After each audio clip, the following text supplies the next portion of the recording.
The state of Maine made history during the 2018 midterm elections. It is the first state to use a ranked choice ballot to select members of the U.S. Senate and House of Representatives. Instead of just choosing one single candidate, voters ranked their preferences all the way down to a fifth choice if they wanted. When no candidate received 50% of the vote, instead of a runoff, the ranked ballots came into play. And it may just flip a seat and send a Democrat to Congress up there. Here's exactly how it worked in Maine's 2nd congressional district. In the first round of results, Republican incumbent Congressman Bruce Poliquin had the lead over Democrat Jared Golden with 46.2% of the vote and a raw vote advantage of around 2,000 votes. Because he did not get that crucial 50% majority, ranked ballot rounds began. Independent candidates Tiffany Bond and William Hoare were dropped, which put the 23,000 or so votes they received into play. Not all of those votes put down second or third choices, but some of them did, and a majority of the ones that did had a preference for the Democrat. So that was enough to flip the seat. Jared Golden won with a lead of just under 4,000 votes.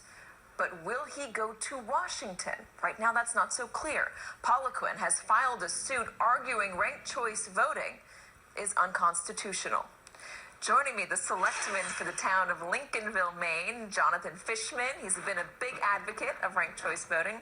He also happens to be the drummer of my favorite band, Phish. Jon, thank you for coming on. Thank you so much for having me. Explain why you think ranked choice voting is a solution to electoral problems we have in this country. Well, the typical catchphrase that's used to describe it is more choice, more voice. It makes it impossible to win an election without an actual majority of the voters supporting you. And the way that we vote now, with what's commonly referred to as plurality, is if you have 100 voters and 38 vote for one person and 32 for another and 30 for a third candidate, the person who has the most votes out of 100 would win. But that's not a majority of the voters. And so Maine has come up with a way. Well, Maine hasn't come up with a way. It's the way that they vote in Ireland and the way they voted in Australia for 100 years. But it's a way of voting which ensures that a majority will eventually be reached, a broader consensus of the feeling of the electorate. It's not just people's first choice. It's not impossible to get a 50%, over 50% that happens quite a lot, but in those elections where 50% isn't reached, and you get 30% of the vote, maybe in a presidential election where a third-party candidate comes in and siphons off 10% of the vote, or even 4% of the vote, or maybe 20%, whatever it is, and it ends up where it's not a clear 50% majority. You think that what this does is that it allows voters to vote for somebody that there's more consensus for, rather than elect an official that only has a minority of voters behind them? Correct. Yes. I mean, and again, in ranked choice voting, if in the first tally of the votes, one of the candidates gets over 50%, then they win. There aren't any further. It's just the same as any other vote. But in the case where there isn't a clear majority, then they go to the second and third place.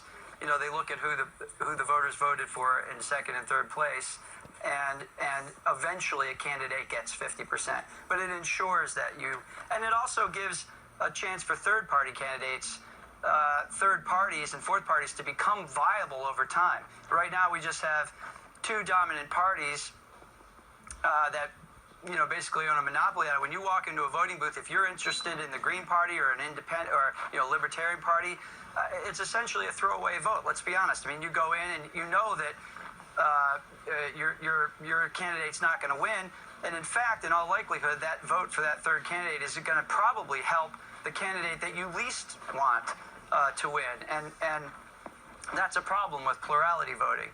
With ranked choice voting, you can actually vote your heart. You can vote what you want instead of your fear.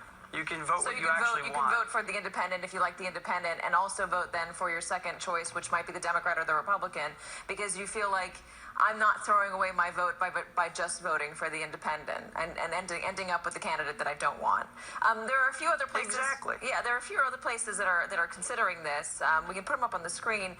Berkeley, San Francisco, Oakland, a few places in California, Minneapolis, St. Paul, Portland, San Leandro, California, Santa Fe, Tacoma, Telluride. So it's not an unpopular, not an unheard of idea. It's certainly being considered. But there are critics out there, John, that say that this is going to favor the Democrats, this sort of voting. It's not going to be good for Republicans. On Maine Public Radio, they said this: just as progressive activists embraced ranked choice voting 2 years ago as a way of fixing Democrats' lackluster performances in elections with multiple candidates, Republicans are increasingly viewing the system as an existential threat to hardline conservative candidates. What do you think of that? No, that's simply not true. That the beauty of ranked choice voting is that it's actually totally nonpartisan. It does not favor Republicans. It doesn't favor Democrats. It favors the voter. It puts more power in the voter's vote. It gives the voter a broader choice.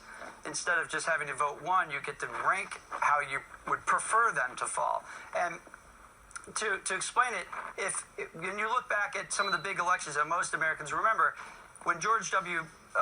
Bush ran against Gore, Ralph Nader was largely vilified for, having cost Gore that election.